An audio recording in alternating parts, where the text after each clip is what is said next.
જમીન વિકાસ નિગમના પૂર્વ એમડી ફરાર, તબિયતનું બહાનું કાઢી પોલીસ સ્ટેશનમાંથી ફરાર. કનૈયાલાલ દેત્રોજા ગોરવા પોલીસ મથકમાંથી છું. પોલીસે 1 કરોડની જમીનના કેસમાં તેને પકડ્યો હતો. મોરબી નહીં છોડવાની શરત ભંગની આશંકાને પગલે પકડ્યો. મોરબી પોલીસ આવે તે પહેલા જ આરોપી નાસી છૂટ્યો. પોતે આરોપી ન હોવાનું જણાવી તબિયતનું બહાનું કાઢ્યું. પોલીસની બેદરકારીના કારણે આરોપી નાસી છૂટ્યાની વિગત.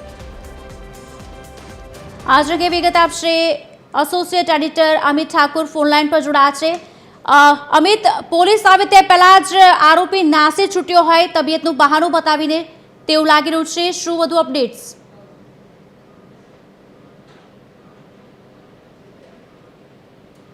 જે પોલીસ મથકમાં આ કનૈયાલાલ દેત્રોજાને અટક કરીને લાવવામાં આવ્યો હતો તેને બેસાડવામાં આવ્યો હતો.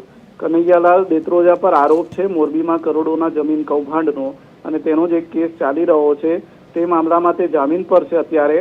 અને કોર્ટ દ્વારા જ્યાં સુધી તેના વિરુદ્ધ ચાર્જશીટ ફાઇલ ન થાય ત્યાં સુધી મોરબી ન છોડવાની શરત હતી, પરંતુ તેમ છતાં અન્ય જિલ્લામાં એટલે કે વડોદરામાં આવીને તે છુપાયો હતો અને વડોદરાની એક હોટલમાં તે ગયો હતો. ગોરવા ઇલોરા પાર્ક વિસ્તારમાં ઇન્ડિયન સ્પાઇસ નામની જે રેસ્ટોરન્ટ છે ત્યાં હતો. આ દરમિયાન બાતમી મળી હતી ગોરવા પોલીસને કે મોરબીનો આરોપી અહીંયા છુપાયેલો છે. આ અંગે મોરબી પોલીસનો પણ સંપર્ક કરવામાં આવ્યો. વડોદરા પોલીસે, ગોરવા પોલીસે તેની અટકાયત પણ કરી અને બાદમાં ગોરવા પોલીસ મથકે લઈ જવામાં આવ્યો. પોલીસ દ્વારા, વડોદરાની ગોરવા પોલીસ દ્વારા આ અંગે મોરબી પોલીસનો પણ સંપર્ક કરવામાં આવ્યો. એટલે મોરબી પોલીસ આરોપીને લેવા માટે વડોદરા બહાર નીકળી પણ ગઈ હતી, પરંતુ મોરબી પોલીસ વડોદરા પહોંચે તે પહેલા જ આરોપી ગોરવા પોલીસ મથકમાંથી ફરાર થઈ ગયો. વડોદરા પોલીસનું કહેવું છે કે તેની તબિયત ના દુરસ્ત હોવાને કારણે તેને એવું કારણ આપ્યું, એટલા માટે તેને જવા દેવામાં આવ્યો. પરંતુ સવાલ એ કે જો પોલીસની કસ્ટડીમાં હોય, અટકાયતમાં હોય, તો કોઈ આરોપી જ્યારે આ પ્રકારની ફરિયાદ કરે ત્યારે પોલીસ જાતે તેને હોસ્પિટલ લઈને તેની સારવાર કરાવતી હોય છે.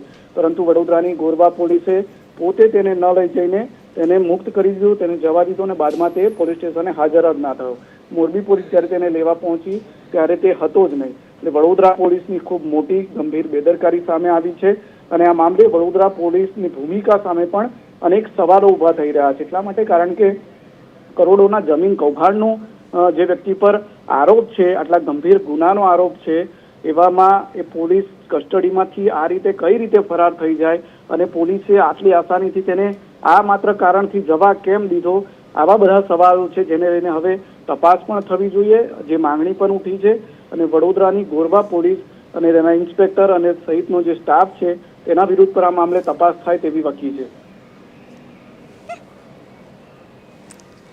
આભાર અમિત.